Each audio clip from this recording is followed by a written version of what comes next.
Warhammer time, baby. That's right, Large Blast Podcast. I'm your host, Stoney, joined, as always, by Matt. I am within. And Welshie. I am without. And that's right, today we're here to talk about the Iron Warriors. But before we do that, we're going to have a little look into the host's hobbies lives with an original creation of ours called Hobbies Goings On. So, Welshie, what have you been up to? I painted a model amongst trying to build a house, or big Warhammer, as I like to call it, to make it more intriguing. It's all made of polystyrene, isn't it, your new place? Yeah, that's it, yeah. The fire might not be a good idea that you see behind me. Is this me. mod rock? No, I painted the Master of Possession, which is a model I think we all liked from, feels like years ago, probably, because it is years ago. But the short's out for that. It was quite fun. I kind of went ultra colourful because I've been reading a lot of Horus Heresy at the moment, rereading the Horus Heresy. And all of the Emperor's Children stuff in there is described as such, like a kind of kaleidoscopic cornucopia of colour that's really kind of lost in the modern paint schemes. So I've been trying to add, every time I paint an Emperor's Child now, I'm trying just to add crazy amounts of colour. So I painted he had like a feathered cloak, and I painted all the feathers a different bright colour, just to try and add a bit more of that. Yeah. No, that's what I mean. I always thought that was a cool thing about the way they, again, that sort of difference in how something's described in the laws to how it is on the battlefield. So I remember reading about the Noise Marines that they can't even see stuff when they're not in battle. That's not all crazy colourful and that, because it's just doesn't register to their senses. They've been so blown out. Exactly. You're absolutely right. It'd be well cool to see more of that. And yeah, you did. I saw your short, and you painted up his cape there, like a Joseph in the Technicolor Dream coating it. Oh yes, he'll make it someday. Joseph. Yeah, I did remember the model because I think we mentioned it last time, didn't we? And I couldn't remember what model it was, but then as soon as I saw it, I remembered. Yeah, it's a great pose. It's just really cool all round. Like I think I said last episode, it's nice not feeling like you have to convert something because you already love it the way it is. That's quite a good feeling. What about you, Matt? What have you been up to? Well, I started a load of new projects, working on the same as last time. There's some nights in there. There's one. I think since we've spoken, maybe I've started 2 nights. Nice. One of them is a Pegasus night. Both of them I've made my own head crests, like green stuff milliput, the head crests that go on the knights' helmets. So they're different. One of the projects I did start is really the wrong word. Try to finish is a project that I started 4 years ago. Don't know. I think some of you've seen it separately, but it's not really finished. But my Saint Celestine, that's kind of like a demon with the two ladies that are with her. Gemini Superior, I think they're called. Yeah, that's it. Where I've kind of kit bashed them with the Warhammer Sigmar ghost things, and they're kind of half coming into they look like they're coming out of the warp, basically, which goes back to all our conversations we had. They've been sat unfinished for years, but I did at the time make some blue stuff molds of her actual wings, the wings that you get with Celestine, and I magnetized her backpack so I could change the wings on her. And the wings that the main model has are what are they called? Dark Eldar. What are they called? Is they called Dark Eldar? What are you talking about? You lost your mind. Are they called what's the Dark Elder? They're called Dark Elder. We're just listening to the ramblings of a man that started a project that he did 4 years ago, only to start another project that's going to take him another 4 years as well. Well, the long and short of it, all these projects. Yeah, the long and short of it is that the blue stuff molds that I'd made from the original Celestine wings, I cast in resin. What have you used them for, or is that it? Well, I made another backpack with blue stuff, and I stuck them all on a Bretonnian horse. There, I merged them together, and now I can change Celestine's wings between these feathered, warp tainted wings as she's emerging from the warp, or like clear resin as if they're like glowing like a halo. Might add some like slight yellow coloring to the resin. I'm not sure. Nice. That's pretty cool because if you ever play with her Yeah. again, she's got a resurrection rule, hasn't she? So you could bring her back with different wings. Yeah, there you go. That was the idea. That was the idea. Sweet. Yeah. And So obviously getting ready for the future Gab Thorpe in the warp potential of the Yeah. game that you've been creating. exactly. Nice. What about you, Stoney? Oh, well, boys, there's been a kind of a creeping realization been dawning on me these last couple of days, which is that, and this might have occurred to the listeners at home and you boys as well, which is that really what I've needed is a new 3D printer. And really what I've done is I've bought everything, like literally every other thing I could possibly need except for a new 3D printer. So my new 3D printer's still not really working great. All my tricked out Fast and Furious style body modifications have done little to it really, except weirdly now it prints really well around the outside of the thing, but in the middle it's just like a desert. It doesn't print at all, which is really bizarre. So obviously my technical know-how has led me astray and I've made some bad investments. I mean, the computer. But you've got a great gaming PC now. I mean, the computer's kind of fair enough because it's like I could write off as a work expense and I could use it for other things like gaming. It's worth its weight in gaming gold. But at the same time, it's got me no closer to doing to the glory days of 3D printing. I remember those days when stuff was just flying out of the printer. Fucking hell, those were beautiful days. It was like I'd just come in, I'd like skip in, all the stuff was there, ready, like perfectly printed. I'd scoop it off. I'd just be like, what will I print today? The possibilities are endless. Just smack on another one, skip out. It was beautiful. But in all of this, I have finally managed to get my Doom Rider to the size which I'm happy with.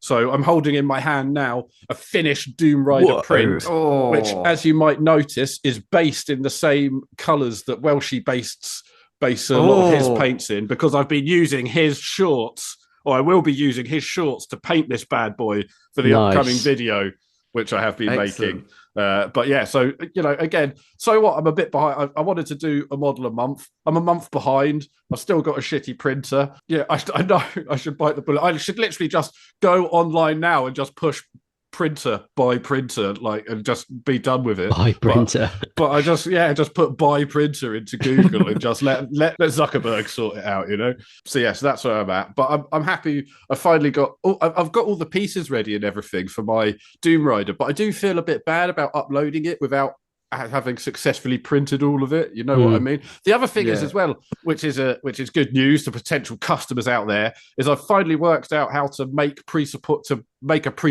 STL. So I could make a version that has all the stuff pre-supported, which would be nice, and upload it in a zip folder. So some quality of life improvements, except for the fact that you might print it and it will be full of resin or something like that, because I haven't been able to test print it. So we'll have to watch this space. It's going to take a long time to print all the parts, because I'm going to have to print them all around the outside of my printing base, because, like I say, the middle is a no man's land. Finance, cutting-edge technology. Accurate information is the Large Blast podcast news. Hear every episode. Oh, what's that emerging through the mist? Could it be a book reveal? It's more than just a book reveal, Stoney. This is quite exciting. It's a freebie from Games Workshop. Okay. Those are very rare indeed. Games Workshop and listener and friend of the show, Jimmy Bignuts, put me onto this, have started uploading the Horus Heresy Black Books. So you might have seen these in shelves or archives. Do you remember the red bound books when the original Horus Heresy game came out, and they included like lore and loads of background info? Are these like the 30K Epstein files? Basically. They've been released. Yeah, you haven't been able to get your hands on these for years. And they sold them, and they're kind of red leather books, and they contain all of this bonus info about things like the Thramas Crusade and a load of the wars, the Rangdan genocides, all the stuff that happens in the build up to 30K. They're a bit like codices for the legions, and Games Workshop are uploading full PDFs of the books online. Not even to the vault. No, Just just for anyone to open, access. open Oh online. yeah, I'll have So a did- little whizzle dizzle on these. Yeah, they are really, really good. I've had a read through some of the Thramas Crusade stuff, which is Night Lords versus Dark Angels, and it's lots of fun lore, lots of cool heraldry stuff. If these are one of your armies, it's good free shit here. Sweet. Yeah, might have to have a look at that. Maybe do an episode on it or something. Yeah, as Yeah. soon as more come out, we could definitely pick some of this. It's a real rich seam of lore that's kind of, you know, when you see the odd sentence on Wikipedia or whatever, and you're like, is that real? And then you see Yeah, it's yeah. referenced, Where does it and it's come not from? referenced from an official Black Library book. Normally it comes from these, but you've never been able to check because they are like hen's teeth. So it's good stuff. Defiler under K for kick-ass. That's right. The old Defiler is finally dead and the new Defiler is here and it's looking pretty fucking good. I think I've seen a lot of reaction to this online and most people seem pretty happy with the change of this bad boy. Defile me, mate. baby. Yeah. I haven't actually seen any reactions online, but as soon as I saw this personally, I thought this was I was going to say well worth the wait. That's not necessarily true, but these are fantastic. For me, this is the best Chaos release in 40K for a long, long time. That's This- quite something to say. This is like, but with a caveat I'll get to in a second, but I think the sculpts on this is one of the best Chaos glow ups we've seen. The old Defiler was almost 20 years old. Yeah. They seem to be more posable than the old one. Like you can put the legs all in different places. You seem to be able to Right. bend the body a little bit. The weapons options seem loads. You can build it like classic Defiler. You can even make it like close combat on both arms, I think, like an old Soul Grinder. Yeah. They're just really good And- dark demon engines. It's how a demon engine looks in my head. Yeah, and the I know there was the Hellbrute, which was I think probably the first Chaos this vehicle to style. come out that had flesh. But these, Yeah. the fact that they have fleshy bodies is exactly how, you know, the model now aligns with the artwork, the imagination, and the Black Library stories. Yeah. Yeah. The flip, I mean, it looks like there's so many options with this kit, which is really cool. Like, it looks like they've even got different chest pieces and different sort of knob guards and random other bits of, you know, armor that you could stick on that's different. Yeah, I think it's really cool. Randomly, the flesh bit is kind of the bit that I'm not so mad keen on. The sort of weird, like, just expanse of flesh that's kind of in I the like that. center I of like them. I that. think is quite strange. But like, it might be better in the flesh if you get me. The one thing I would say about these, having painted a lot of the other demon engines, because these are like big venom crawlers, it's actually really difficult to paint that flesh into metal Yeah. contrast. Yeah. Picking out those details, especially where the skin is kind of like ripped over pipework underneath, is actually quite challenging. I do find with this, because you're basically always going to be basing your metal in black and working up to silver, and then you're going to have to paint the flesh to white to base it in white or a light color to then shade it down. So I do find it takes forever to paint these, but I'm still really looking forward to it. My only definitely. downside is the stupid, terrible, must come from a completely separate design team, God-specific head range. They Yeah. are some of the worst helms Yeah. I have ever seen. I think this is such a pointless thing to have in the kit. I think the options Although good. maybe Like, not. I mean, Yeah, I yeah. really like the Iron Warriors one, the sort of Yes. the Chaos Undivided one. I think that looks really cool. No, I I'm not- completely agree. It's the God specific one. So the corn one, like, is so undetailed. I like the corn You've got one. the blue. I don't like the Really? Thousand Suns one. I Oh, think the Thousand blue Sun steel one is Thousand shite, Suns. yeah. Oh my god! And like you've got like a big wide open Slanesh one. Why not put like a Vox speaker in the mouth, or Yeah. like put some organ pipes out of Yeah. its ears, or just do Yeah. something that actually links it to the whole vibe? The Nurgle one's okay, Nurgle one's but the fine. others are like they could have done so much more. I feel like this was like a trainee project or something. I actually feel Yeah. like the Nurgle one will look pretty cool when it's on there with the one eye and everything. But yeah, all round thumbs up for the Defiler and the other old models that needed a glow up for a You know while. what that reminds me of? Like one of What? you ever seen those like head massager things that you like put them on Yeah. your head and they Yeah. kind of like You know, they Move sort of around. like, it's like a hand on your head that people do. It's sort of, yeah. I reckon, I know we once did a rundown of our like top kits for bits, and I Oh my reckon God. this kit is going to have so This many is- spare Yeah. bits. It's going to be great. I'm absolutely like, I mean, it's the kit basher in me is so like, I don't even need, I need a definer. I need it like need a kick in the balls, but I'm so tempted to go out and get one just for all the bits. I want to see all the different bits. Have Can a you look at them, imagine put them in putting, different like- things. There's so putting many like different things you could make out so of this. good. You could use those heads for like you know, Chaos Lords or whatever. Yeah, You could- yeah. there's 2 different chest plates in there, so you could make something. Mix cool this out with of a the head Chaos and the- Knight. I was Oh, mate, thinking yeah. put Oh. Belisarius Cool on the Yeah. legs and have Yeah. like a proper Dark Tech priest, like Yeah. old Sorosha Crone or whatever Yeah. it was. But they weren't the only model that got a glow up since we last talked, boys. And this might be less of a glow up, it is in my opinion, but I'd be interested what you think. Was the Mutilators. That was my response too. I mean, they were. To be fair, they were an incredibly shit model. So to glow up to a just regularly shit model is like fair play. I don't they're think they moving were up. shit. The The old original ones Mutilators were well were awful, shit. man. No, the They look like No, I they've been used to- chewed by a dog. I used to love them when I was like, well, probably 20 years ago. I loved those models. I thought they were are we talking the obliterators? Are they not the the Obliterators. obliterators? These are Mutilators. Were the Oh, ones right. with guns and the Yeah, yeah. and the Okay, I'm thinking Mutilators of- were the ones yeah. that had. But I think I'm they were thinking just of the same Obliterators. kit with different Yeah. arms, Yeah. probably. These I just think are a bit yeah. like, what's going on with the weaponry? I mean, I know Yeah. what's going on. They've like got the idea of shoving bits of metal in, but it just doesn't look very good.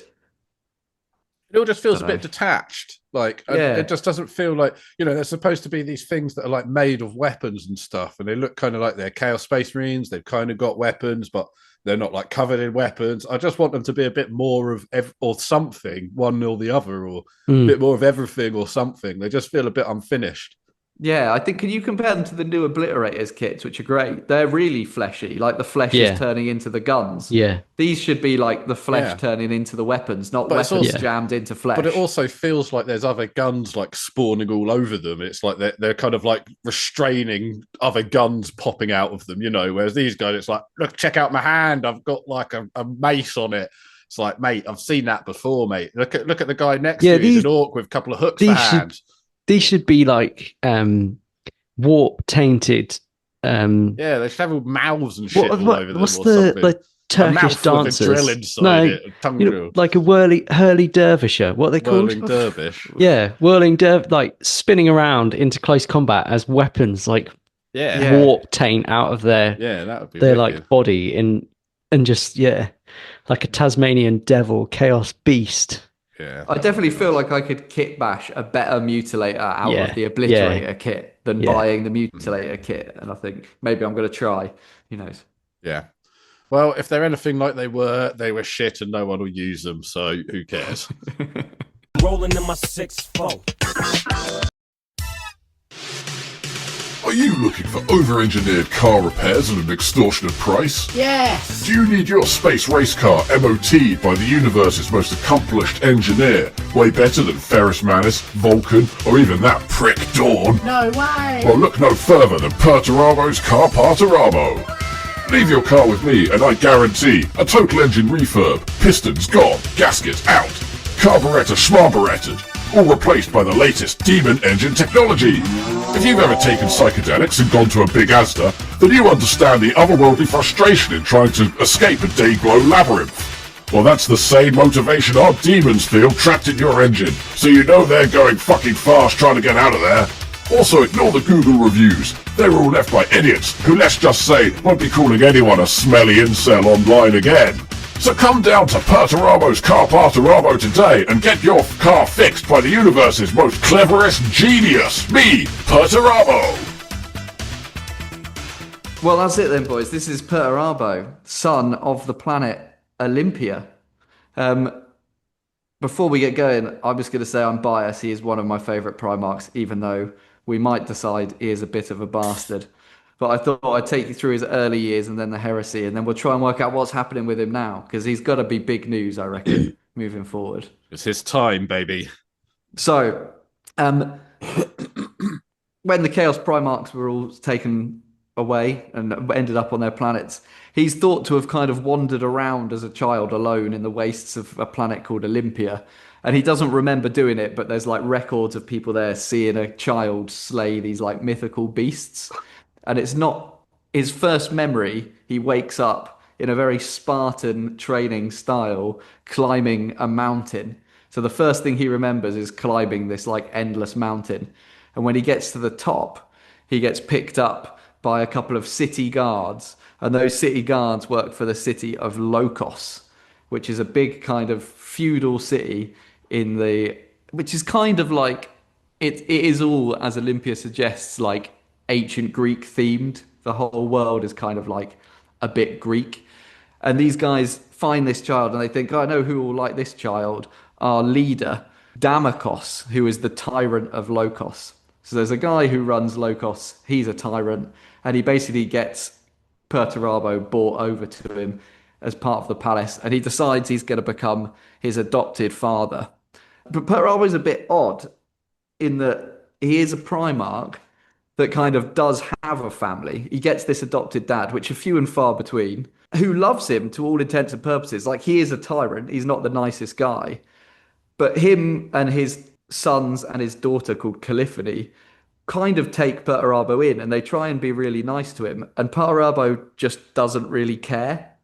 Like the whole time, he's like, he knows for some reason he's better than the average human. I guess probably because he's huge by this point. Yeah.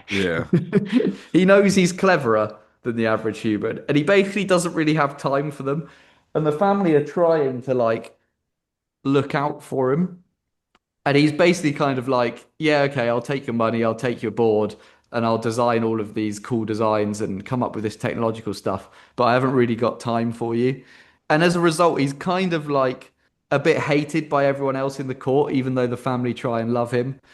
And as he grows up, his father realizes that he's super useful because he can design siege weapons that basically no one's ever thought of. He's got this crazy technical brain. Of all of the Primarchs, he's described probably as the smartest when it comes to technology.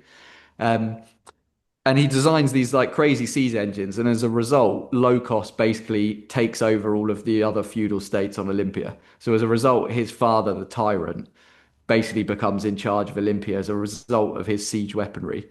But all the time in his office, he's designing like beautiful architecture, and he wants to like when Olympia is under the control of his dad, he wants to rebuild it as like the perfect state. But no one cares for any of those things. He's like, Daddy, I've designed like a beautiful library. And Daddy's like, that's great. Can you make like a better ballista than you did last week? Because I need to take down another wall.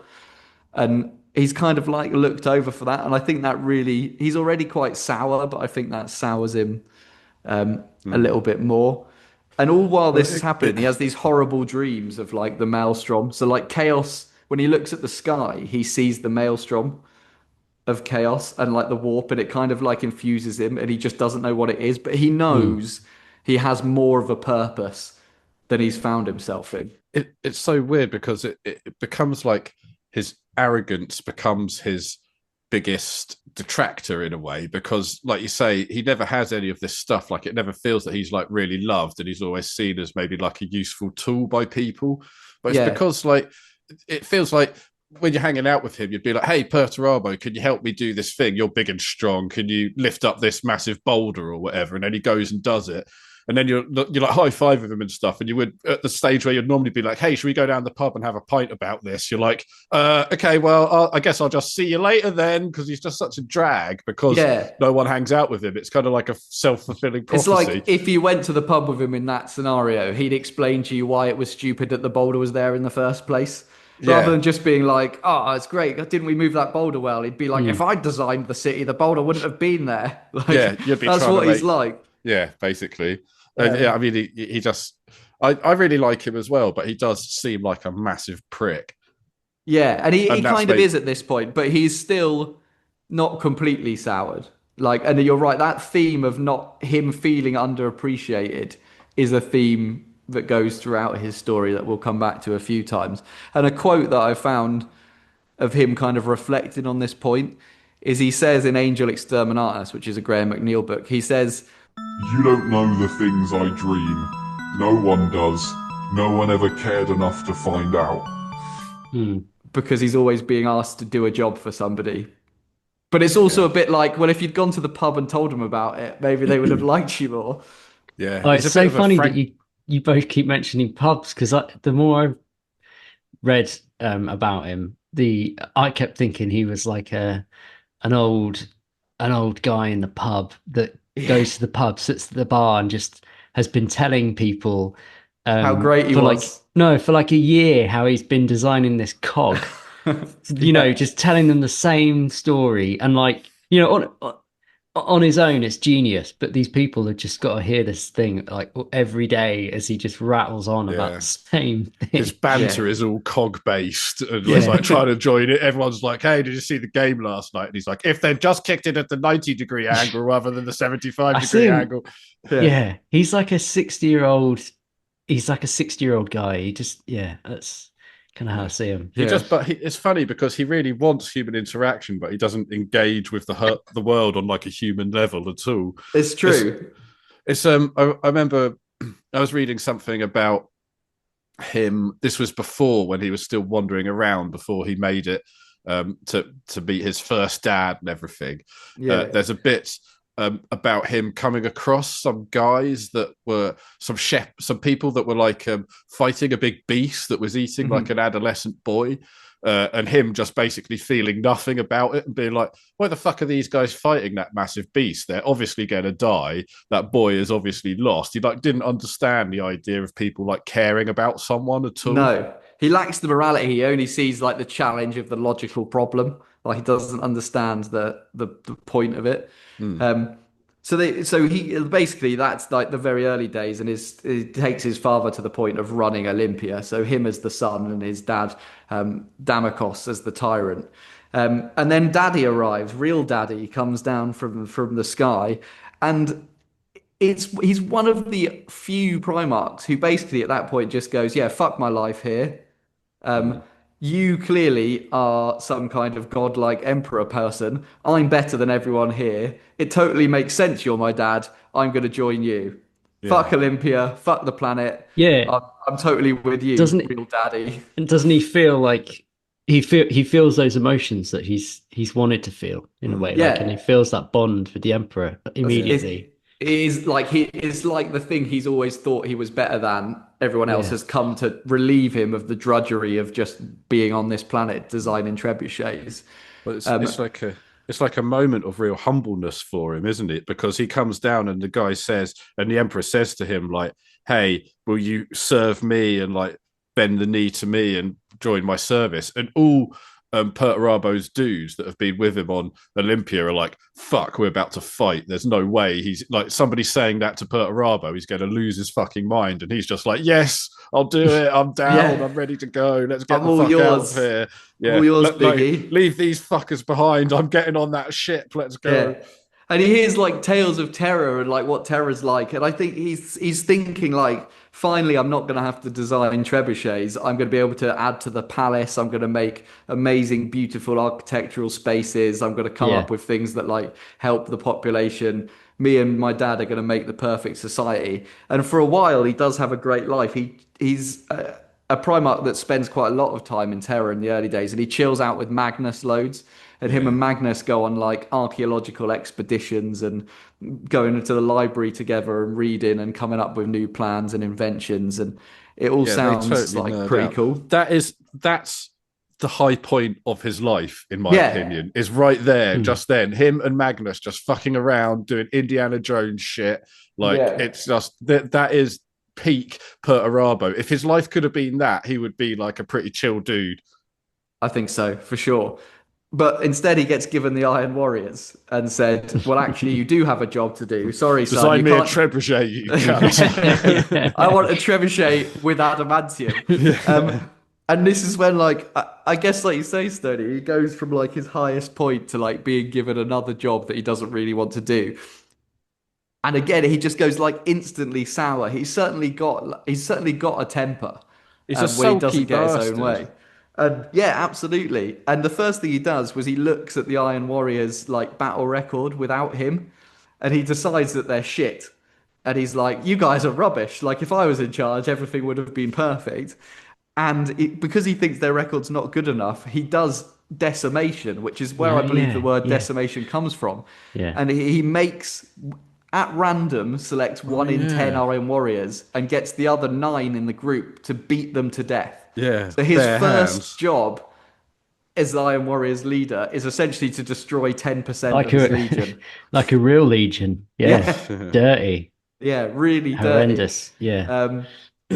And yeah, that's how he starts off, and he's like, well, this is going to make them great.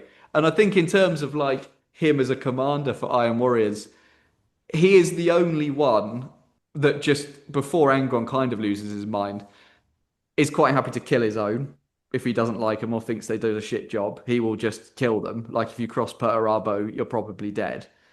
And also the flip side of that is his leaders talk to him almost as an equal compared to the other Primarchs, even though they're not. Like they can just go in, they can raise questions.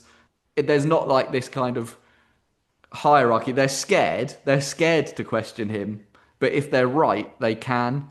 And there's no kind of kneeling before them to ask it. It's not like, oh, Fulgrim, aren't you wonderful? There's none of that. It's like, again, it's a kind of pub conversation about what to do better tomorrow, which I think is a bit different to other legions.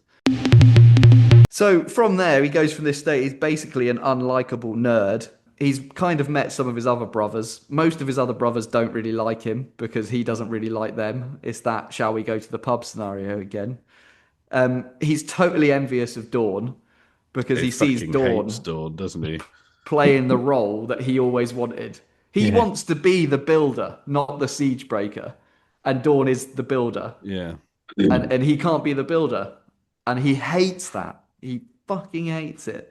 So he gets stereotyped as the siege guys. The whole legion become the siege guys. And as a result, they just take really heavy losses. And It's they a go to real like the kind of- worst places, don't they? Yeah, it's a Kind of real like unbreakable. Russian mentality of just throwing men at the walls until they're done. Like whatever you need to do to get the walls to fall. And they lose loads. And despite the fact that he is one of the cleverest and the best at siege warfare, they just get sent to shithole after shithole after shithole. Yeah. And he really loses it when his dad sends him to fight this Hrud migration, which we've spoken about before. Yeah. But it's essentially an unwinnable meat grinder. Yeah, we spoke about that quite recently. Yeah. Yeah. They get really badly mauled. Yeah, and it's for no purpose. He can't see any strategic Yeah. gain to trying to prevent a migration that you can't prevent. Does he also have to like save the Imperial Fists as well? They're there, they get kind of fucked up and they have to go and save them. So then he has this weird logic where he's like, those guys were getting fucked up. So we had to go and save them because we're so much better than them, and we got fucked up as well. So he doesn't sort of see that, we both got fucked up by this difficult foe. It's like, he doesn't go, as much as this wouldn't have happened. Yeah, he's not like, Dawn, that was clearly unwinnable. We didn't win it either. Big losses. He's like, Dad, you're a dick for sending me there in the first place. And that's when he really starts falling out with the Emperor. Yeah. And he starts being like, I don't want to be your lapdog anymore. But he doesn't really voice it. Doesn't he? He has to build. He does get to build something, so doesn't he? Yeah, or he gets to build all kinds of weaponry, I suppose. What have you got in mind, Matt? Well, he builds I can't remember where. It's like is it like a massive theater, or it's massive, like huge construction that the Emperor wants him to build, and then the Emperor uses as the Council of Nicaea. Yeah. So I didn't realize he designed that. That's cool. Yeah, he designs that, and he has that built, but the Emperor hasn't told him the full reason for why he's building it. So he is really, really upset when he realizes that the reason is to it's not Nicaea, it's to chastise Magnus. That is the that's it, because Magnus is his mate. Yeah. That he definitely gets sad that the one time he's got to do what he loves doing, which is essentially architecture, he's done it for a reason he absolutely hates. Yeah. He can't just be like, okay, yeah, you hired me to build this. He's like, Yeah. I hate you for hiring me to build this because you're using it in a way I didn't want you to. Yeah, exactly. And Yeah. everyone probably comes in. It's like, oh, this is nice. Fulgrim, did you do this? You're the art guy, aren't you? Yeah. Oh, Dawn, did you do this? Yeah. Oh, I bet he hated that. Yeah. Dawn, this place is amazing. So that Why is takes one of him- these wings called dedicated to my best friend Magnus? We're about to string that bastard right up. How weird. It's covered in chevrons. Yeah. That's kind of his early past there, boys. We thinking we're pretty trustworthy. He's going to give us a good price on the car at this point. I think so. I the more I've read about him, the other thing that's come to mind is that I really see him as, like I said, like an old geezer, like a 60-year-old guy. Maybe he's retired, goes to the pub every night for like 1 or 2 beers, but he volunteers at a military museum. You know, where the tank museum. No, I was thinking more aircraft. You know, we go to some of these military museums and there's like old guys kicking about, volunteers that are literally have spent 2 years rebuilding an engine. They're often wearing neckerchiefs. Yeah, and there's like I can just imagine how Perturabo smells. Like he smells like those aircraft hangars. It's heavy, like heavy grease, engine oil. There's everything is spotless, but there's trays on the floor where the oil and the grease is dripping out of the engines. Yeah. They've got the cowlings open, and these guys literally have the same conversation day in, day out. Or maybe they're just there for the weekend, and he's just there for the weekend, and he's literally spent 2 years that to the untrained eye has been spent doing fuck all, but actually he's like, by every nut and bolt he's rebuilt this engine, and he comes home stinking like that heavy grease. He spent the last year machining his own screws because they don't make the size that he needs anymore. Yeah, or like a machine shop hanger smell. It's that kind of heavy grease. I can just smell him. That's what those early days certainly imply, isn't it? Like he takes pride in his work. But at least we know that he's going to do a good job. Why does he not sort of? I mean, to tread old ground, we say some Primarchs have things happen to them, so other Primarchs do things. Why does he not do more? Why does he not sort of try to be? Because it sounds like he's a guy full of big ideas, but it also sounds like he's pushed around quite a lot. It's a good question, isn't it? I guess because he falls under the spell of the Emperor. I mean, maybe quite literally. Like he doesn't think to say, "Oh, my brother Gilliman's got like a whole empire. Can't I have an empire that I can build and look after and like populate planets?" He's just given this job of building donjons and expanding and like I guess if the Emperor tells you to do that, you don't really have a choice. Yeah. Do you not think it's his like we say that him and his legion are sent to like the worst places, the places that other legions can't break, and they break them through siege warfare. And he's able to use his creativity in that siege warfare, but that's also kind of his weakness, because it means that he can't walk away like the other legions walk away. He has to create a way to defeat that situation. The Emperor, he's like the last of the Emperor's options, and he has to create a way to defeat that wall. I think I think he sometimes makes it more complicated than it is, but I also think he sees it like, and he's called out on this later on in a book, and we'll come more to that story in a minute. But he is kind of called out later on by someone saying to him, "You always see it as a punishment and a negative. Why don't you ever see it as the Emperor's chosen you for that siege because no one else could do it? Because you are literally the best man for the job." But he never sees it as that. He sees it as punishment. And I think all the Emperor would have had to do to keep him on side is literally a bit of variety. Like just a little bit of variety. Just send him to like an open plain desert planet, like 1 in 10, and just say, fight. Build something. Just build something and then hold it, or just like have an open ground fight. I seem to remember reading that, and I guess this would irk him as well, that because they were in those terrible planets and campaigns where they have eventually been victorious, but they've essentially destroyed what they're fighting over in the process, that unlike other legions, they're kind of left with destroyed planets that although the option to create a new society is there, he can't do that because he's on to the next one. And Yeah. the Iron Warriors have just got like a trail of destruction behind them, which in a way isn't through necessarily a fault of their own, unlike some of the other legions like the Death Guard that, or that's kind of what they do. But Well, he's in a kind of a he's just kind of left not being able to construct the society that he wants to build. Well, he's in a kind of a catch-22, isn't he? Where like the thing that brings him joy is creating things, but the only time he gets to create stuff is when it's trebuchet time, you know? Yeah. It's definitely in a dead end job. And I think this culminates again, like I say, he just gets kind of sadder and sadder and more depressed with his lot. And none more so than when he finds out that Olympia has fallen into chaos, but not the chaos gods. So it's just fallen apart. It's kind of revolting under the imperial regime. They overthrew Damokos, but he kind of escaped and starts plotting. And the city-states have all fallen apart, and it's one big mess. And he goes back and he basically goes to his good old-fashioned choice of how do I make things better? Well, it worked for my legion, and he commands the city-state leaders to enact decimation. Yep, he does it again. Decimation time. Decimation time. He's ready for a game of decimation. He says to them, you choose, kill 1 in 10, or I will exterminate you all and enslave the rest of the planet. Like, you do it or I'll do it. And they say, well, that sounds like a stupid idea. We're not going to do that. So he does it. And city by city, he creates a genocide of 5 million Olympians, razes most of it to the ground. And it all comes to a head when he finds his sister, who's now like an elderly woman because like 50 to 100 years have passed since he left Olympia.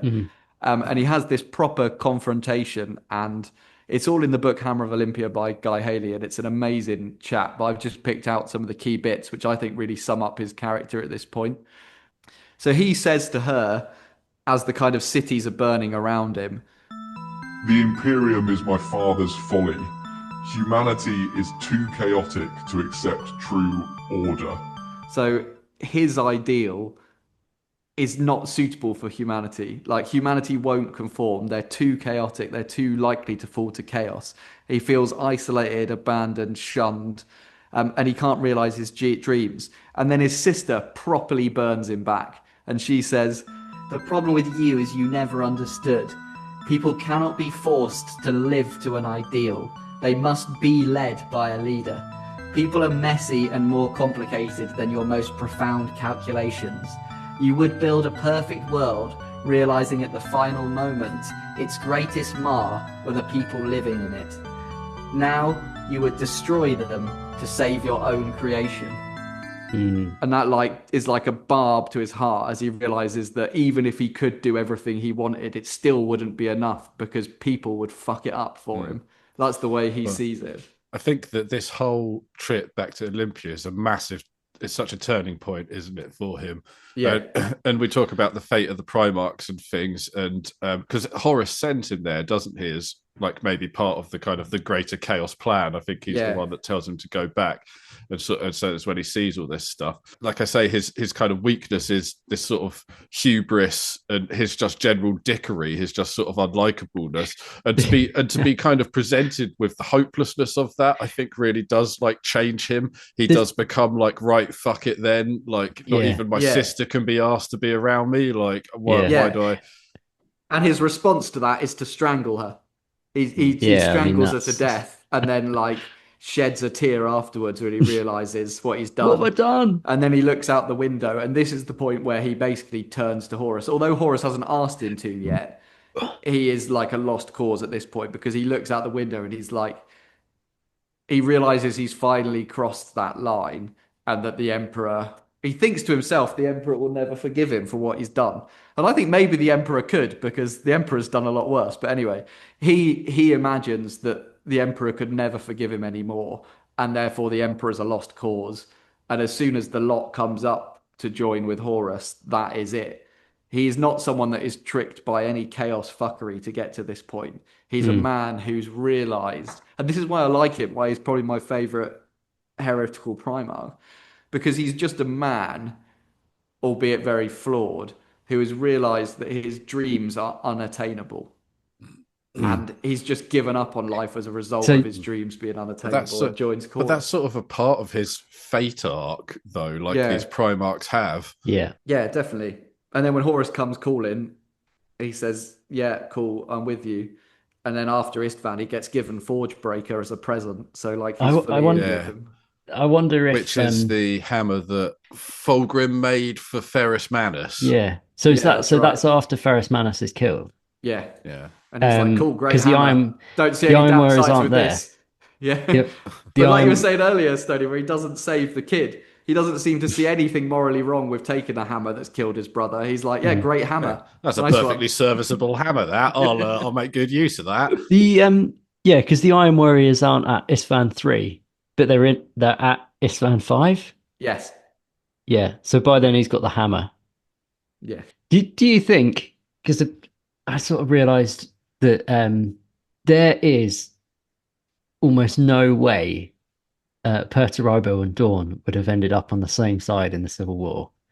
Do you think there's like a bit of him that he knows that Dawn is his hatred of Dawn is also sort of driving him away from the Emperor, as Dawn is kind of a goody. Yeah, I think as if you say, Stone, if you look at it as fate arc and you look at it as like thematically from a writing standpoint, they are the opposite sides of the same coin, which we'll see more in a bit. But I think that may well drive him. He's literally like, the job's taken. The job I want. I think the only job that would make me happy. Like, I think if he found out that there was a heresy and he had to pick a side and he knew what side Dawn was on, He'd he'd just go on the other side. Yeah, I think that's probably true. Just so the excuse to have a ruck with him.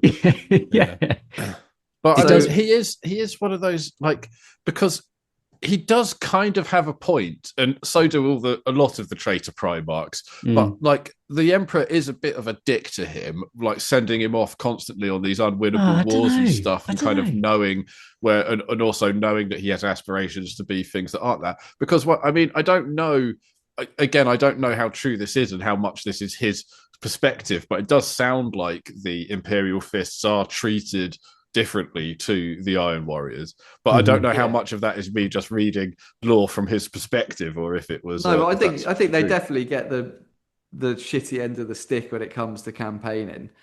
But again, I think it is, you don't see those conversations. Like, is the Emperor approaching him saying, "I need you to do this because you're the only one that can do it," or is he just sending it via someone else and that message isn't getting passed on, and therefore he always thinks it's shit? But the Emperor would know, right? I mean, the Emperor, if you take the Emperor as like all-seeing, he knows what Perturabo's drawing. Like, he knows he's sat in his basement making like sex robots that one day like give up his incel lifestyle, but he doesn't let him do it. He sends him off for war again. It's like, why has this trebuchet got like a fake pussy in the back of it? Like, what are you talking about? I don't know what you're talking about. I say I don't like cricket. So after he's clearly on Horus's side, that's when we see this mechanic we've got here. We've noticed that maybe he's got like the thug life tattoos on his knuckles. You know, he's had a bit of a hard past. Perhaps he's got a couple of teardrops tattooed on his eyes. And this is the section I'm going to call the nose-breaking Perturabo. This is the hard man Perturabo. This shows you what a tough cookie he is and why he always does so well in our fights. In our kind of battle royales. And the first nose that he breaks is Fulgrim's. Nose one, Fulgrim. So there's a wonderful story, Angel Exterminatus, where pretty boy Fulgrim basically tricks him by saying, "There's an amazing weapon. We know you love weapons. That's been established by now. You love siegecraft. I've got the biggest trebuchet in the galaxy. It's like an Eldar ancient trebuchet. Why don't you come and get it with me?" And Perturabo's not stupid. He basically knows that it's a trap, but he goes along anyway, just in case there is a weapon. But isn't that where he gets given the hammer? Isn't that where Fulgrim gives him the hammer? I think Horus gives him the hammer like after Isfahan 5 okay. just as like a president. It's because it's kicking about, isn't it? Yeah, it's just on the floor. Yeah, Ferris doesn't need it. Yeah. So Fulgrim takes him essentially to an Eldar crone world, which is like a graveyard planet for the Eldar. And when they get there, all of the Wraith Knight statues and things start coming alive. And it turns out that there's like not an infinity circuit, but something like an infinity circuit of like Eldar souls swirling around in the heart of this world. And it turns out that from Fulgrim's point of view, it's a trick. Fulgrim wants to ascend to demonhood. Yeah. And cutting that whole novel very short, the way that he's going to do it is by sacrificing his brother. And he's given Perturabo something called the Morgatar Stone, which is like a fancy brooch. And Perturabo only puts it on because he wants this weapon. He's like, oh, fuck it, it's just a brooch. I hate brooches. But just in case I get a weapon at the end of it, I'm going to stick this brooch on. And what he doesn't know for the is... cleverest Primarch, that's a bit like, hey, smell this flower I'm wearing. Basically, yeah. But I think there's no knowledge of like... Perturabo at this point doesn't know anything of the warp, really. There's no like reason to suspect a stone is anything more than a stone at this point. So he wears it and it slowly starts siphoning off all of his energy to the point where it all comes to a conclusion on this planet Idris. Fulgrim's like floating above the ground, sucking up like the energy of the trapped Eldar souls. The Emperor's children have gone nuts. They're just smashing soul stones and like sniffing up the dust. They've got their straws out. They're like snorting Eldar stones off the floor and screaming Slanesh. The Iron Warriors are like, what the fuck is going on? Yesterday we were like building brick walls in trenches, and now matey over there is snorting fucking crystals up his nose. Snorting Eldar dust. Shouting Crescent fucking someone in the eye socket. And he's just like, what's going on? And he realizes that he's weak. But he's such a badass that even with basically his soul being sucked into this stone through like sheer will alone, he manages to like get off the ground and pick his hammer up. And at that point, one of the loyalists that happens to be there at this point manages to like get the stone that's fallen off him and smashes it. And that releases some of the power back to Perturabo. But he basically doesn't die when he should because he's a hard ass. And then when the stone's smashed, he gets some of his power back. And he smashes Fulgrim to pieces with his hammer. And unfortunately, in Chaos Trickery, that still counts as a sacrifice of a brother, and Fulgrim apotheoses out of his own smashed That's where he body turns into... and becomes Demon Fulgrim. Yeah. And a serpent.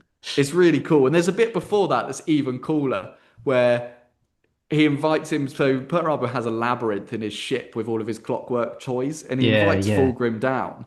And Fulgrim like makes a quip, and he gets him to like lean down and look at this cog. And as Fulgrim leads into the desk, Perturabo just smashes his head into the desk. Like this is before he's even tried to trick him. It's just like, say that again, just like smashing him to pieces. So yeah, breaks Fulgrim's nose, but also creates a demon. Excellent, nice. Then he moves on, and he gets given a task by Horus. He's like, right, this is Enslaves to Darkness, and he has to round up the other boys. So he sends Lorgar to go and get Fulgrim back, because Fulgrim's off fucking in the palace now. He's a demon. And he says to Perturabo, can you go and get Angron? We all need to get together and like start planning shit. And he breaks Angron's nose. Nose to Angron. And he breaks Angron's nose by just being a hard bastard. And he basically rope-a-dopes Angron. So he just stands in this pit, getting battered by Angron over and over again, just like taking the hits, whilst his Iron Warriors are doing like a proper box formation shields thing. So they're all stood in a line, and the way it's described is like from a drone point of view, and they're all stood in a single line, and they stand there, and the World Eaters run directly at them, and they all just take a step to the side, rearrange, and the World Eaters run between them, and they basically box them in cubes. And it's described like a kind of kaleidoscope of like separating the World Eaters into like smaller and smaller boxes, so they're just ineffectual in the charge. And Perturabo says to Angron, like, cuts him straight to the heart as he's basically dying on the floor. He's like, have you seen over there how my warriors have basically destroyed all of your World Eaters? Do you remember the last time you let all of your brothers die? And that finally snaps Angron out of like rage mode when he's like, fuck. Yeah, that's what I was fighting against this whole time. I'm not a slave to anything. I'm here to protect my like fellow gladiators. And that's what pulls Angron back on side. So he does it like to both of his brothers, and it's badass. Nice. Yeah. I wonder if this point, at this point, we should look briefly at the Forge World model, like we normally do in the Primarchs, because this is like this, I guess, is the era where that model is from. This is Definitely. like that era of Primarch. The 70s. The 80s. The 90s. Oh, we're going back in time. Is that a space swap? It's time we take you back with a Blast from the past. So the Perturabo Primarch model, he comes on an enormous piece of scenery from what I hear. He looks big, he looks hench. He's fucking cool. I like him a lot. He's got his hammer with him. He's one of the older ones, isn't he? I don't know. I keep thinking that this is a model that came out since we've been recording this podcast. Really? I don't know. I think he is one of the earlier ones. I don't know. If he's I don't early. think I he think is. he might be mid-range. I'm going mid-range. Let's Okay. go. We're never going to sure. find out the answer to this. No, I know. The answer to this is the model came out on July 10th, 2015. In my memory, I thought I seem to remember this coming out and us all being like, whoa. And it seems like we do all like it, judging by our initial reactions. It is. Yeah, I think it will be the next Primarch I buy if it's still available. Oh, yeah. When I get to the Yeah, it next is. Primarch I buy, because I love him. It might be obvious from this podcast, but it's just that he's a cool character. Like his armor is cool because it's not just armor; it's something he's designed himself. It is like a war machine in and of itself. It's a tank. The guns are really cool. The ammo feeds like strapped from his wrist guns back into his back. He's got things popping out the top. I love all of the like cables into his head. Yeah. Like he's just sucking in data. And then also the thing that makes me never want to buy him though is that if I bought him, I'd want to buy the iron circle that go with him, the automaton that he has, which are essentially, and this is something I haven't put in my notes, but are they AI? He basically has like robot bodyguards, and no one ever really calls him out on it. He says they're clockwork, but are they really? Yeah, that's maybe the Emperor kind of let him have them, and this was the thing that the Emperor gave him, but he couldn't see it. Because those are cool models as well. Yeah, they are. I do remember those. Massive shields. Yeah, and he stood on a Titan, isn't he? That's like at the head of I think a it is like a a part Reaver of a Titan. Yeah. Yeah, or it's the knight's shoulder pad. Something like I think that. it might. But either way, it's a big old tech. I think that he's quite a big model as well. He's one of the bigger Primarchs, isn't he? Yeah. Yeah, in the full armor, he is described as one of the larger ones. And as we've seen, like pound for pound, he's in a fight. He's beaten two of his brothers there. And that's not his only model, because he's also got a Joy Toy model. He has got a Joy Toy. Yeah, model. let's get that picture up. Yeah, get that picture up. AliExpress. Oh, there he is. Joy is Toy him. Perturabo. Oh, it looks quite different. The Joy Toy one looks quite different from the Forge World one. I watched some videos actually of people unboxing this, and I thought it looked quite cool. It looks really weird in that photo.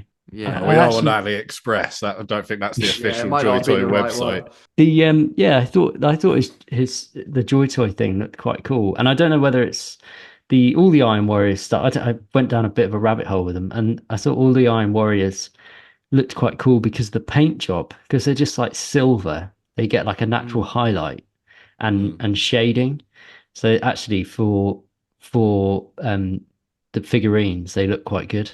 It is a cool paint scheme as well. Like Yeah. chevrons just look. I've cool. always loved the paint schemes. Yeah. Always intrigued me. Yeah, hasn't one of the guys at the Dice thing got an Iron Warriors army that's in he the has. window? That's Yeah. so good. Yeah, Really good. He's got a load of the automata as well. Yeah. In the window with the big shield. But it does I have always aesthetically it does look great. But for someone who doesn't really give a fuck and whose whole thing is not really giving a fuck, why do they have hazard stripes on everything? What's the purpose of it? Is he massively into health and safety? Do they have be, hazard yeah. stripe? Well, this goes back to the aircraft hangar. Aircraft hangars are full of chevron duct tape. You're right. You Like know one of those everything. blokes is going to be wearing a high vis to the pub at Yeah. the end of the day. Planes themselves are covered with little bits saying do not stand here, Yeah. do not lift Yeah. this flap, do not look under there. All right, so back to the nose breaking then, boys. The last nose that Perturabo breaks, and the last bit of my story for you is he breaks Terra's fucking nose. Nose free. Terror. He is the man that smashes open the Siege of Terra. Without Perturabo, they wouldn't have stood a fucking chance. No. Like, he stands there and basically single-handedly orchestrates the Siege of Terra. It is him versus Dawn playing fucking Warhammer on a planet-sized level, and it is For what? For marvelous. months, right? For months. Yeah. For absolute months. And he is like fully plugged into, he's essentially playing Total War. Like, he finds himself, his like battle sphere, they describe it as. He's on like a gamer chair, like an e-girl chair, surrounded me by on my screens. new computer, boys. Plugged When into his brains. that Dawn of War comes out, He's got an automatic I'm playing it on flashlight going in got his it on lap. super easy mode, blasting directly into my head. And he is loving it. And there's a bit where Abaddon walks in on him to try and like ask him some questions for Horus, and he describes him as truly happy. He looks at him and he's plugged in. He's looking at the screens. He's got a big smile on his face. He's probably watching porn on one of the screens, and he's having a like. It's like he's finally challenged. It's like the world has finally given him enough. And as you say, he's fighting make Dawn. him happy. This is his and he's opportunity. fighting Dawn. Yeah, and he's fighting fucking Dawn. winning as well. Like, he's finally proving that he is better than Dawn. Because Dawn knows that, I mean, obviously the cards are stacked against Dawn, right? They don't have as many people, they don't have as much stuff. There's only so good Dawn can do. Yeah. But Dawn knows that he's lost from, like, as soon as the heretics arrive, Dawn knows that he's lost. Yeah. It's just a matter of time. And it's all just playing for time. That sounds like loser loving talk, it. Dawn. It's funny. What Just- a fucking dickhead. Just thinking about Dawn and the Imperial Fists, and we were obviously just talking about chevrons, and it's funny how the Iron Warriors have that kind of bit of yellow on them, and but with a black through it, like crossed out. They're right, Crossing you out. the yellow's crossed out. Maybe they're covered in chevrons because it's like, we've. Well, doesn't really. Well, you don't really crossing out pick the up Imperial on Fists. quite a. You don't pick up on quite a lot of the artwork and stuff, but that Imperial Fist yellow is actually high vis color in the lore. So they've gone like they're really safe. Whereas the Iron Warriors have got a devil may care attitude, or just paint a boot or something. Yeah, that's it. And they only paint that boot because it's the boot that's going to kick your ass. That's because Perturabo is, like we say, a 60-year-old man in the pub. He comes from the health and safety era of the 1960s. Yeah, hazard stripes. That's because I want you to see me coming. Like, that's his whole thing. Like, I always used to like to think because it was made out of like other bits of material that had like, you know, so it was just made out of a bit of floor that had a hazard stripe on. But and this is kind of where Perturabo's story really does come to an end in lore. I'll see whether you guys found anything more I did, post this, but it's at this point where he's finally cracked open all of the gates. It's down to the final gate. He's about to win. He's about to slam down his Monster Energy drink, scream in adulation, like, I finally fucked you up, Dawn. Look at me, Daddy. Bring me the pussy trebuchet. That's it, yeah. He's about to unleash the pussy lock trebuchet. the door and bring me the pussy. Bring me my pussy trebuchet. He's gonna wheel it up to the Emperor on the Golden Throne. Fuck this for 10,000 years. You just hear this oof, oof, oof. Just as they're wheeling it out, Horus walks in and he's like, "Great job, brother. You can leave now." And Perturabo's like, Oh, "What yeah. the fuck? My pussy trebuchet." And he's like, "We don't need the pussy trebuchet, Perturabo. I know you've worked hard on it, but I don't need you anymore." And this Why is does he when do it? This is when his psyche truly breaks, because at this point, Horus knows that he needs the warp side of things to take on the Emperor. So he says to Perturabo, "Thanks for breaking down all the doors. Mortarion is going to take your place now. Feel free to go and do what you want." And Perturabo goes, "Well, fuck you then. You're treating me just like Daddy did. You're not even letting me finish my game. You didn't even let me save it, Mum. I know dinner's ready, but I haven't saved my game." And he goes, "Fuck you, Horus," and leaves. He literally messages all the Iron Warriors and says, "If you can get off Terra, get off Terra. If you can't, I don't really care, because I never really cared about you anyway, but I'm fucking off. See you later." And he is the man that takes on the world. When he makes that decision, he is then going against No, whoever yeah. wins. He doesn't know who's going to win. He's pretty sure, but it doesn't matter. Whoever wins, he is on the opposite side, and he Yeah. is literally one man against I haven't thought of that. everyone Yeah, else. you're right. He makes that decision to go, I can beat you all, and I'm leaving. So is this like a is this a is this like a second heresy? Is this like a Perturabo heresy? It's the heresy against the heresy against Yeah, Horus. well, I guess so. Well, he's It's a like I mean, another heresy of rebellion. one, isn't he? He's a one-man heresy. And it's Yeah. even kind of a heresy to it because he's not even like particularly good to the people in his legion. He really is No. just they are just tools for him, you know. That they're just they might as well be another fucking pussy trebuchet for all he cares. They're just things to perform a task. if he could Thanos and finger snap and start again, he would. He is the guy that would delete everything so he could build what he thinks is a better world. Like that is him all over. And he thought he'd made the change and he trusted Horus, and Horus did exactly the same to him in his point of view that everyone So else has done. we're flicking through this information book, and this worries me as he's over our shoulders and our car. His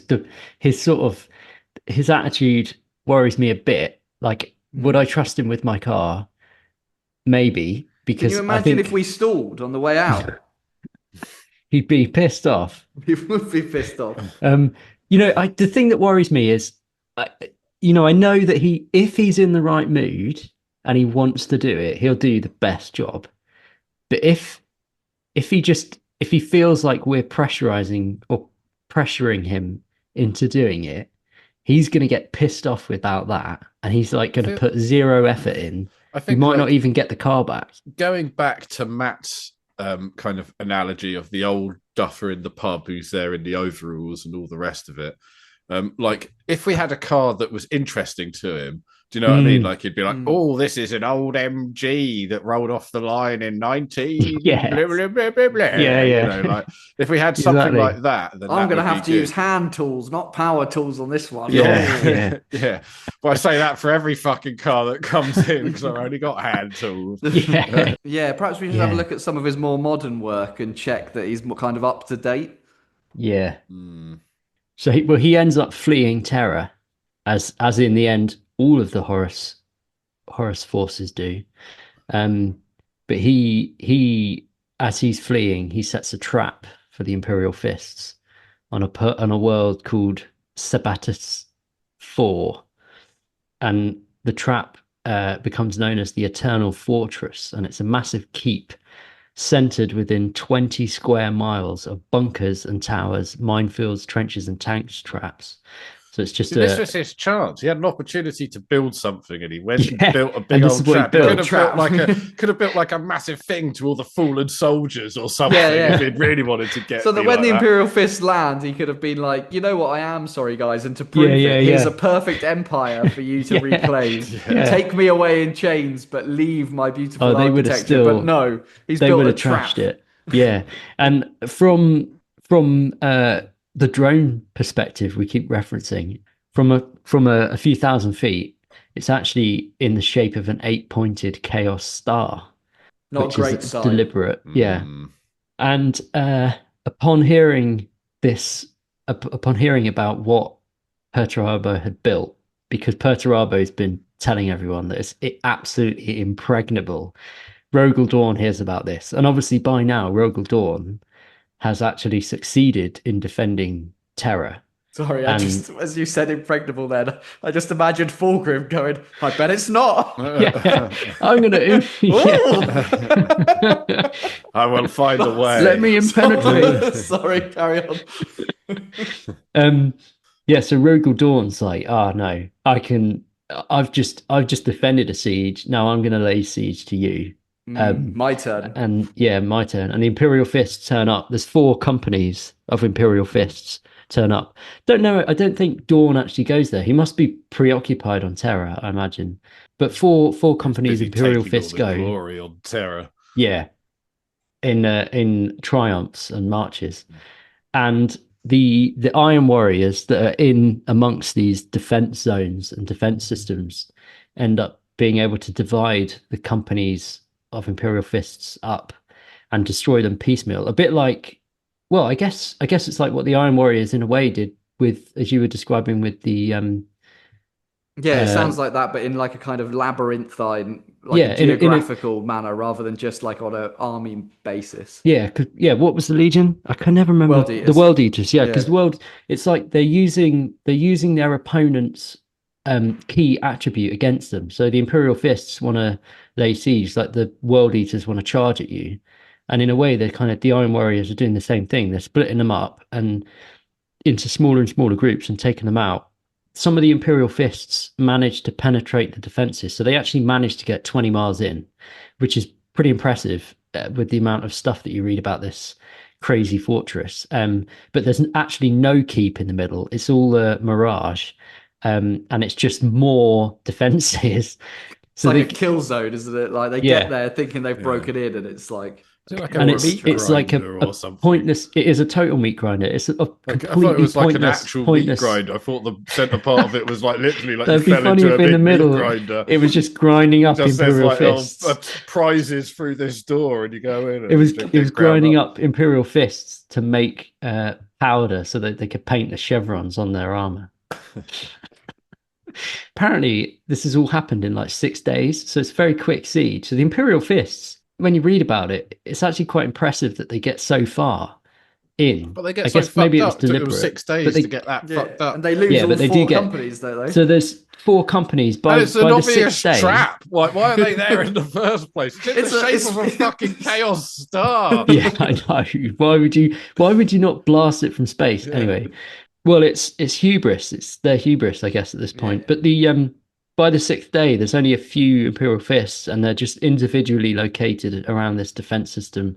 They're using their brothers as body bags and their own defenses. So they're using piles of Imperial Fists to defend against the Iron Warriors, and it becomes known. The fortress, which was called the Eternal Fortress, becomes known as the Iron Cage, where essentially they've caged these Imperial Fist companies up, and they basically all die. But Reboot Gulliman gets called in because the Ultramarines at this point are still at like max strength, unbeatable, not unbeatable, but they're like unimaginably large legion still at this point. So Reboot Gulliman comes in, clears off the Iron Warriors. The Iron Warriors end up fleeing.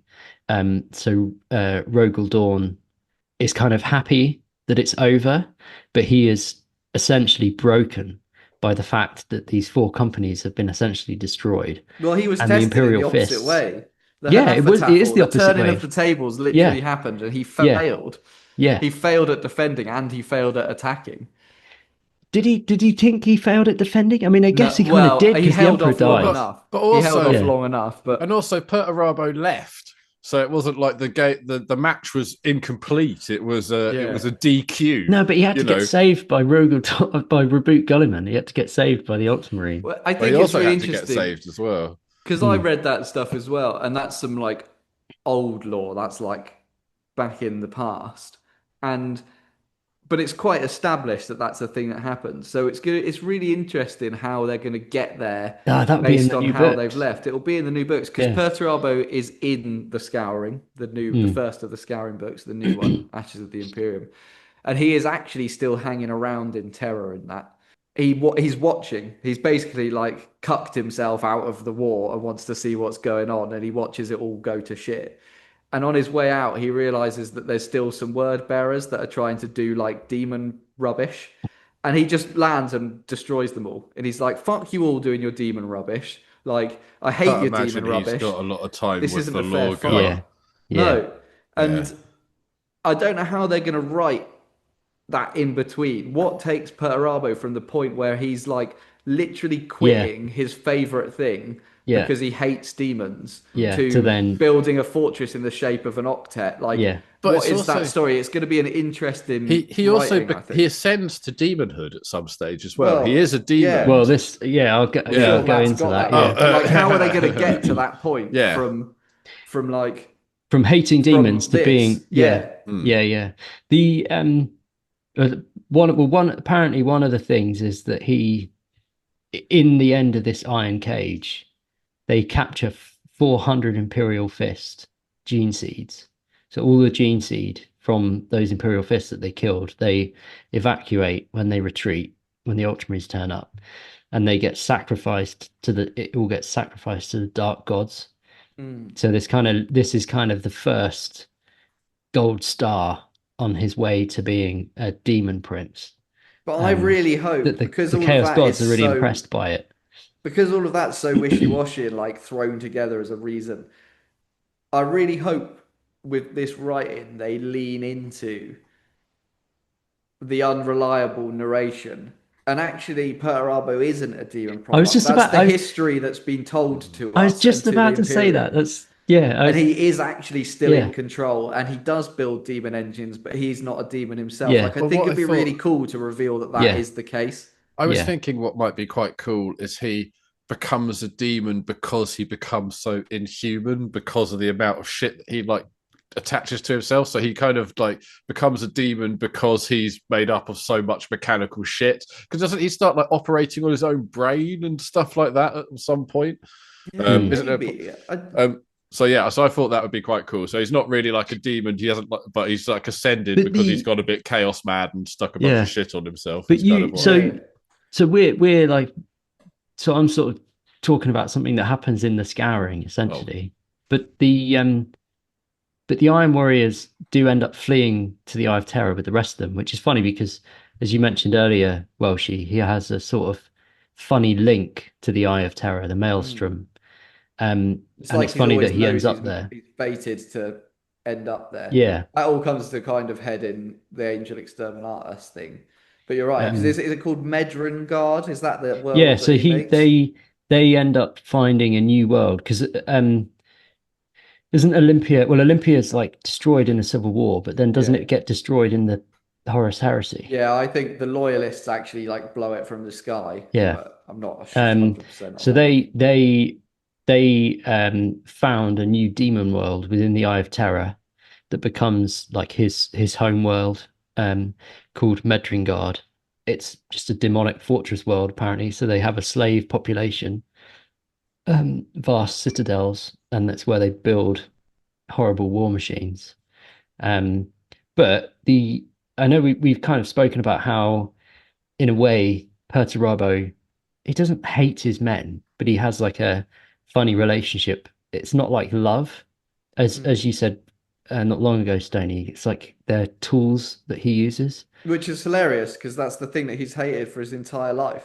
That's true. Yeah. But He treats his men like everyone's treated the him. the Iron Warriors kind of love him, and they see him as the person that's freed them from the Emperor, from the false Emperor. And it kind of made me think that even in 40K, and I'll get into some more recent lore, but even in 40K, like the Iron Warriors and Perturabo are like the most intact Space Marine Legion, I think, because the entire Legion of the Iron Warriors operates as a legion, swears allegiance to the Primarch, and the Primarch commands the Legion, and they're actually a really big force. So they are still Legion sized, and they have a homeworld, albeit in the Great Rift. And we know that they make new Marines because they've got that The Demonculabus thing. So yeah, they what's it continue called? to The make the Demonculabra. Demonculabra or whatever. So they make more Iron They Warriors. do. They do, yeah. And there's I don't know if it's kind of being rewritten in, but there's mentions of Perturabo working with Abaddon in the 10th Black Crusade. Yeah. So it's funny how you mentioned how Abaddon came into his command room during the Siege of Terror. So they obviously still have a relationship. So in And the he 10th, is actually someone, so that's like the whole main bit of the Saturnine book, which is amazing. Right. But he respects him because Abaddon basically walks in and on the 100 of screens surrounding Perturabo notices the one flaw. all right, And Perturabo cool. basically respects him for noticing and then says, yes, I've already noticed it though. I already knew it was there. I've just decided not to do anything about it. So that goes back to he clearly your respects him all the way back to the Horus Right. Heresy. So that's interesting, and that goes back to what you're saying about how his men they're kind of still afraid of him, but they'll still be able to question him. And if they're right, that he respects them. I guess it's that same thing. And of course, Abaddon ends up being Chaos Undivided as well. So maybe there's a sort of weird link there. But in the 10th Black Crusade, he helps Abaddon bypass the Cadian Gate and all the defenses of the Imperium, and they kind of wreak havoc behind the lines. And I think the 10th Black Crusade is the setting of Battlefleet Gothic. Right. Cool. Where they have all these huge fleet battles. There's the forces of chaos have like got beyond. Because he builds him a warp gate, doesn't he? Like a safe entry portal from the warp back. So they kind of warp around. Yeah. And in the 13th Black Crusade, Perturabo very much helps Abaddon in his plans for the fall of Cadia and the build up to the 13th Black Crusade. He helps behind the scenes. And recently in the Vashtor lore, he helps Vashtor attack the rock of the Dark Angels. That's something that in modern 40k lore I think is going to be really interesting. That recent Guy Haley Belisarius Call book, the follow-up to Gene Father. I'm only halfway through, but the Iron Warriors in that have just summoned Vashtor. Right. So they're definitely bringing a Vashtor Iron Warriors crossover coming soon to a Cinemani. And we've mentioned that a few could be times. the friend he's wanted all these years. Maybe he is. Or maybe Vashtor. he's gonna ascend to demonhood in 40k. He's put it off all this time, and he's created Vashtor through his genius. And now Vashtor's gonna turn him to chaos. Finally, through machines. What if through those plugs in his head? Everyone was wrong, and what they were thinking was demonic Perturabo was actually Vashtor. And like we were saying, Perturabo is actually just Perturabo. Yeah. I think it'd be great if he wasn't. Like, Abaddon's not a demon, and he's Chaos Undivided. But apparently he's working on a plan to destroy the Segmentum Obscurus, which is the Segmentum that the Eye of Terror in Cadia was in. So he kind of is working on a plan to essentially lay siege to a fifth of the Imperium. And so in some of the more recent lore, there's kind of references to Imperial worlds, fortified Imperial worlds being laid siege to by Iron Warriors, and there's kind of rumors of Perturabo being there. But he is obviously commanding it from afar. He's he might be on Mentry Guard on his command dais or whatever it's called, commanding these campaigns. He's behind everything. There's obviously logic behind what they're doing. And at the moment now, there's lots of Iron Warriors forces leaving Medringard. So they're kind of pouring out. For the first time, they are really deploying in Legion very deliberately across that segmentum. Which is good, because the Lion needs something to do. That is, I mean, maybe that's why they've got to rush the model out. Yeah. And but there was actually a mention of him in the 8th edition Death Guard Codex, which is quite a few years ago. The Lion was also there. This was like eight years ago now, I think. But the Death Guard end up fighting the Iron Warriors in something that's called the War of Rust and Ruin. And there's like a massive. Well, wasn't this thing about like Fabius Bile trying to get that relic from? I don't know, but it is. But thingy. But they are fighting over a temple, so it could be. So the Death Guard are there. They're trying to get. I think he's. Although if it's in the 8th edition Codex, I don't think Fabius. They had the old model. I don't know. In the end of that campaign, Mortarion himself ends up fighting Perturabo. So this is the 8th edition Codex is the Codex that Mortarion appeared in, but they were already hinting back then that Perturabo's out there, and they end up fighting a duel that lasts 7 hours, and the Iron Warriors really destroy a lot of the Death Guard, but eventually the plagues and Nurgle infect the Iron Warriors to a point where actually the Iron Warriors end up having to leave, and Perturabo has to retreat. does and the Death Nurgle Guard win. does before Mortarion falls to Nurgle, does Nurgle not approach Perturabo and say, "Hey, do you want to be my boy"?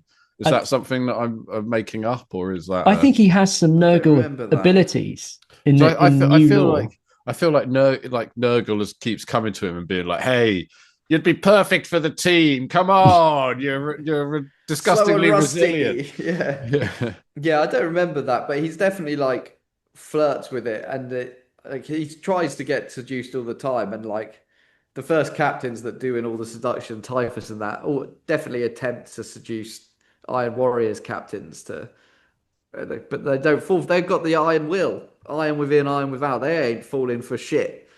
Although they are the first ones. Volk, one of the Iron Warriors leaders, is the first obliterator. So they are the first people to be infected with the obliterator, mutilator virus, Vashtor, dark mechanicum, plague thing. So okay, so it's like a dark mech plague thing.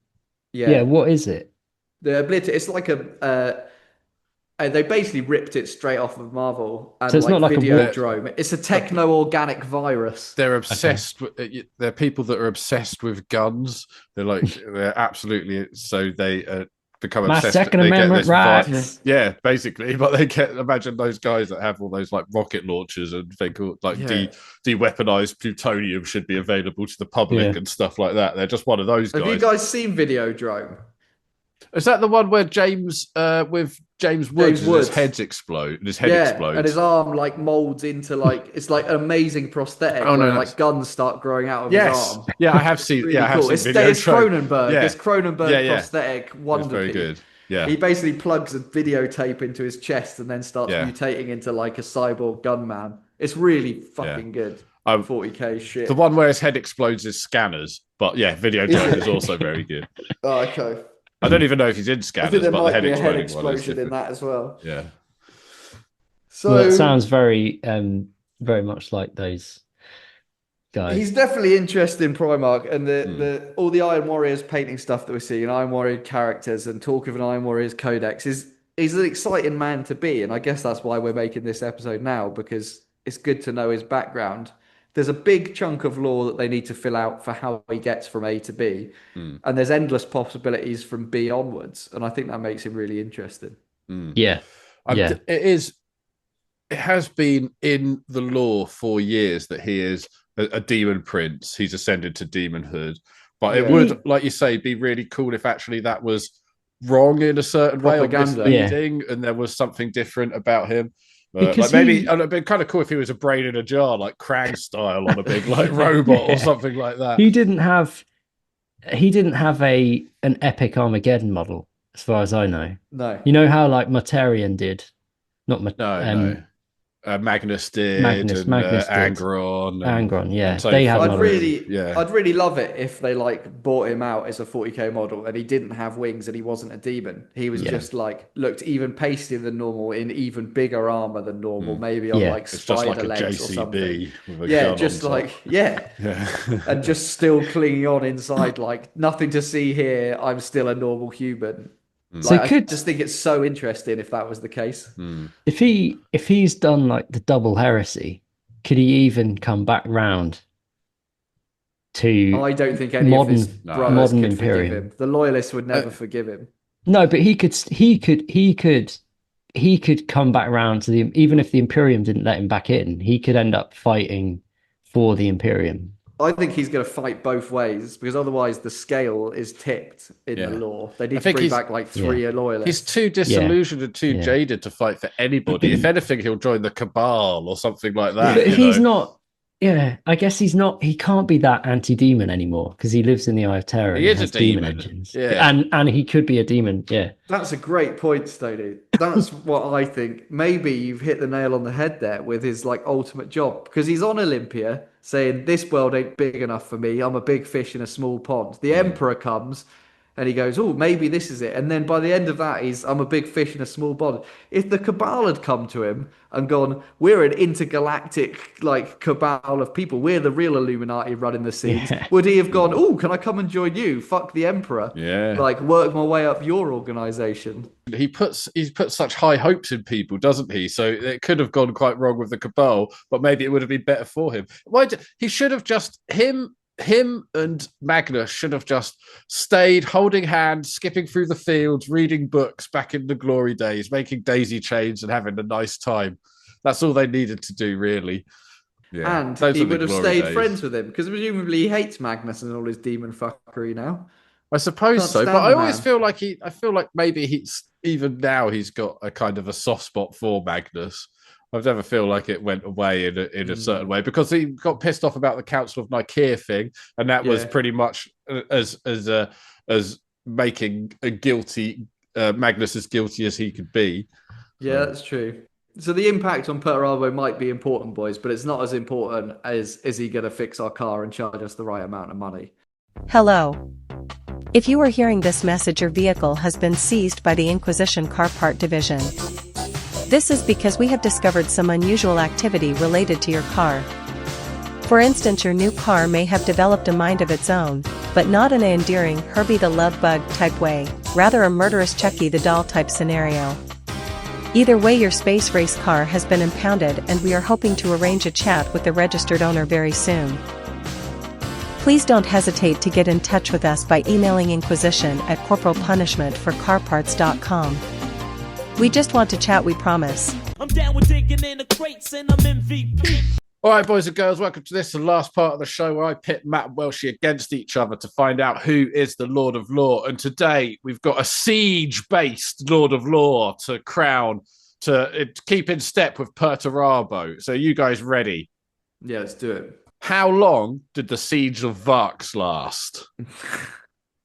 The siege of Vax last. Is it Vax? Yeah, the Siege of Rax. Vrax, yeah. That's a really long one that was in an Imperial armor, but it was like... it's where the Deathcore Creed comes from. 29 years. My gut said 15. Okay. Well, closest is Matt, 17 years. Matt. Who was the Black Templar who led the siege on Hell's Reach? Grimaldus, Matt. Okay.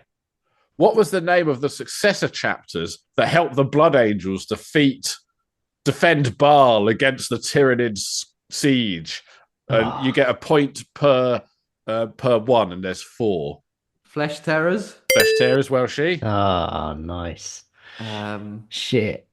Angels. Sanguine Angels or something like that. No. The Exsanguinators.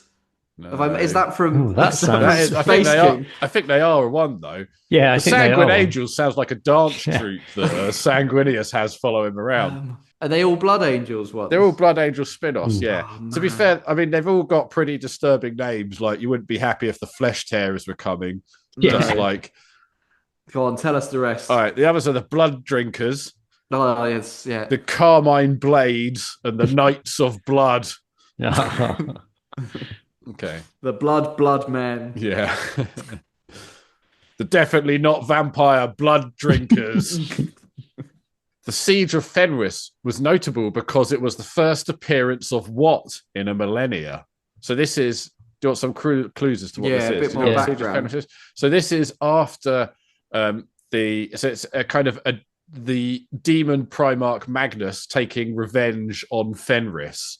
So he opens up a big gap in the warp in the Fenris system and starts trying to lay waste to the space. Is it the first appearance of the wolves? Is it the first appearance of Kairos Fate Weaver or something? No, I'm going to give the point to Matt actually because it's the first appearance of the Wolfen, those weird guys that got lost in the warp. They sort of pop back out then. Yeah. Okay. So which 2 factions have been responsible for massive sieges on Petch, the Kroot homeworld? The Tau. Which, Imperial what was Guard. the question? What 2? What 2 factions have been responsible for massive sieges on Petch? I know the Factions orcs. Imperium. The orcs wipe out the crew, don't they? Initially. The orcs do, yeah. Okay, well, And the Raven Guard fight in Tau space all the time. well, the notes that I've got say that it was the Tyranids and the Dark Eldar, both of whom came there looking for some sweet Kroot DNA. Oh. In what book does the Siege of Vervenhive appear? And for an extra point, what is the name of the campaign it was a part of? Oh, it's Is the it part of the Imperial Gaunt's Guards. Ghosts?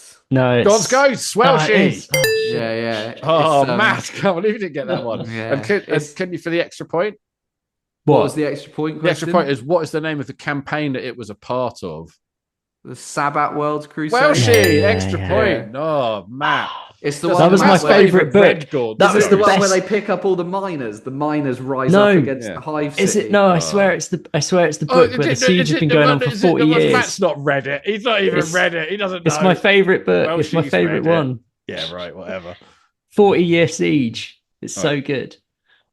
Who was instrumental in defending at the siege of Zal-Anthrus? And for a bonus point, what is it legend that he did? Oh, this is the last question, by the way, so it's worth 17 billion points. Shit. Yeah. Dante. No. Do you guys need a clue? Yeah, I think. Okay, so he's a guy who's been around a lot recently. He's probably got more versions of his model. Calgar. Calgar. That's right. And what did he do? I didn't know that I knew this until I'd heard it, so it might be. What did he do? What was he legend to have done? Fight off Abaddon. All right. Well, Welshie, you've won anyway. No, he did something with his fists. That's right. He did. Abaddon. No. Well, he was supposed to have defended the city gates single-handedly for a day and a night. Double-handedly. Against an orc horde under the warlord Brug. And by God, when you see him in Space Marine 2, you can believe it. That's right. God damn, it's good. And every time I look at a different version of his model throughout the years, I think that's exactly what he was doing. Anyway, so thanks everybody for listening. We'll see you next time. Say goodbye, everybody. Goodbye. I am without.